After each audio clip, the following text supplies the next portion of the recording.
आदेश जारी किए गए हैं। जिला प्रशासन ने दंगाइयों को सीधे गोली मारने के आदेश दिए हैं।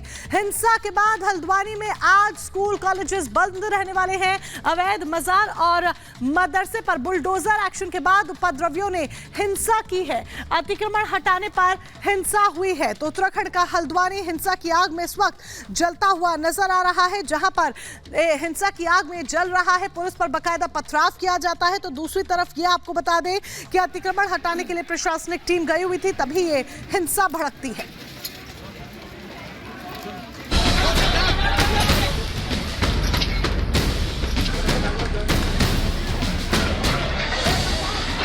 हल्द्वानी में अवैध मस्जिद मजार के ध्वस्त होने के बाद बवाल हुआ और इस दौरान आगजनी भी हुई। हर तरफ हाहाकार मच गया और ये सब यूसीसी आने के महज 24 घंटे के भीतर हुआ। उत्तराखंड में धामी सरकार का बुलडोजर लगातार गरज रहा है। अतिक्रमण के खिलाफ मुहिम चलाई जा रही है। ऐसे में हल्द्वानी के थाना बनभूलपुरा क्षेत्र में प्रशासन कार्रवाई के लिए पहुंचा था। हल्द्वानी जिला प्रशासन और हल्द्वानी नगर निगम ने बनभूलपुरा थाना क्षेत्र के मालिक के बगीचे में अवैध रूप से बने मस्जिद और मदरसे पर बुलडोजर चला दिया। इसके बाद भारी विरोध के बीच नाराज लोगों ने पत्थरबाजी शुरू कर दी। लोगों ने गुस्से में गाड़ियां फूंक दी।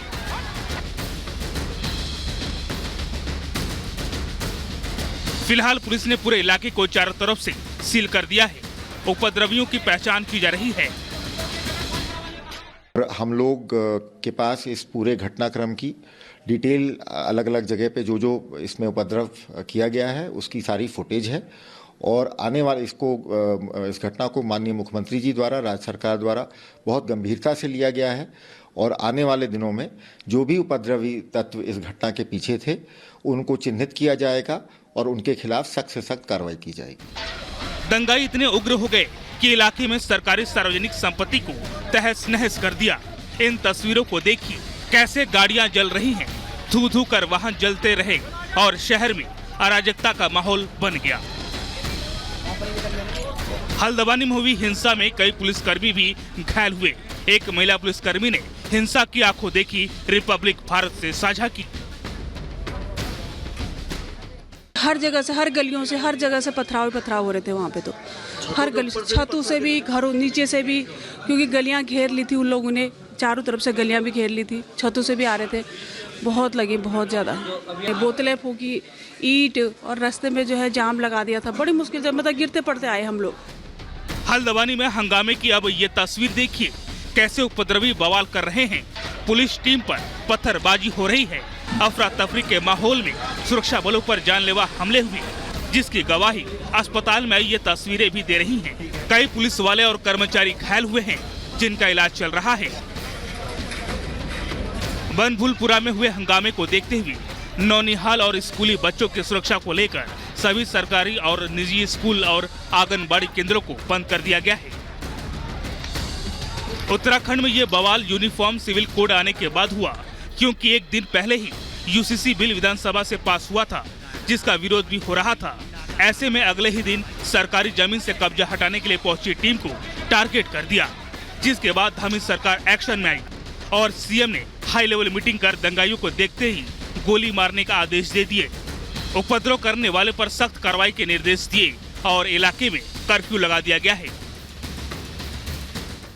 सभी से शांति बनाने का हमने अपील की है, कर्फ्यू लगा दिया गया है और जो भी इसमें दंगाई होंगे, जो भी इस प्रकार का अतिक्रमणकारी होंगे, जिन्होंने आगजनी की है, उनके खिलाफ कठोर कार्रवाई की जाएगी।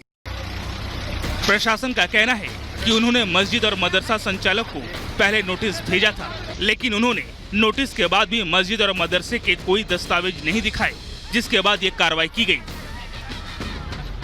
Bureau report, Republic Bharat.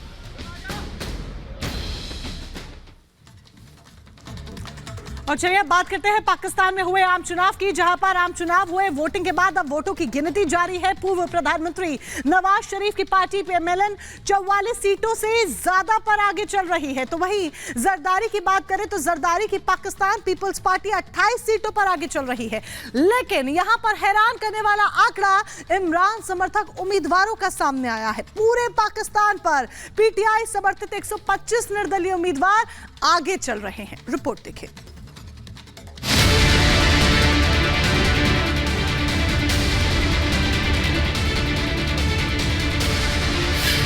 Jail में बंद इमरान, क्या साथ देगी पाक अवाम?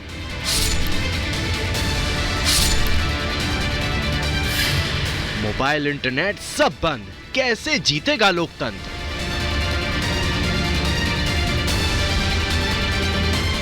पाकिस्तान में हिंसा और आतंकवाद के बीच आम चुनाव खत्म हुआ। इस बार चुनाव में मुकाबला नवाज शरीफ की पार्टी मुस्लिम लीग N और बिलावल भुट्टो की पार्टी PPP यानी पाकिस्तान पीपुल्स पार्टी के बीच है। बात तहरीक इंसाफ पार्टी के मुखिया इमरान खान की करें तो वो जेल में हैं।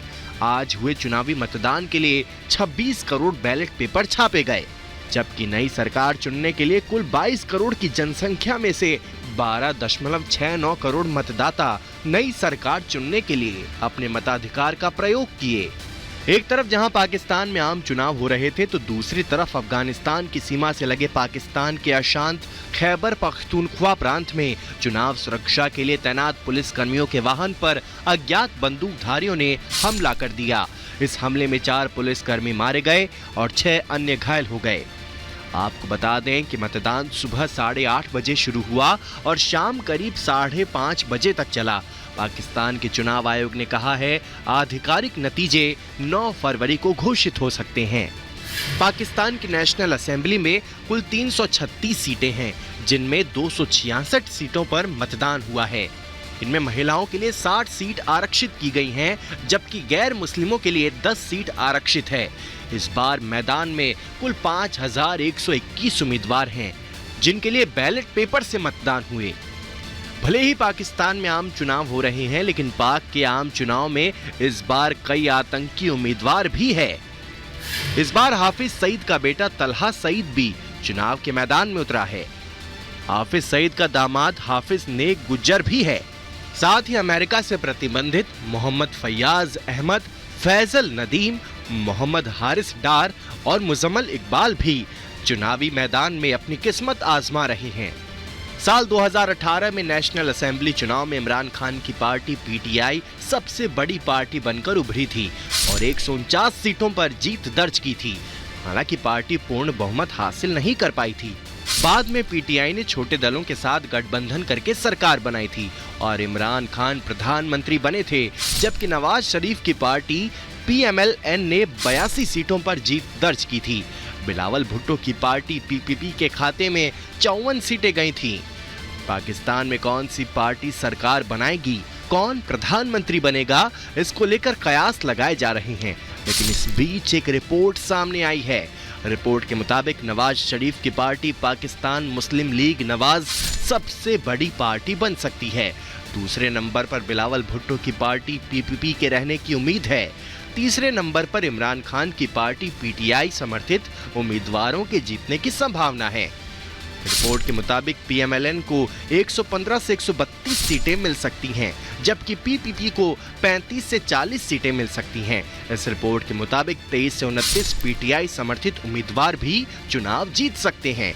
इन पार्टियों के अलावा अल्ताफ हुसैन के मुत्ताहिदा कौमी मूवमेंट को 12 से 14 सीटें, जमीयत उलेमा इस्लाम को 6 से 8 सीटें मिलने की उम्मीद है। Bureau report, Republic Bharat.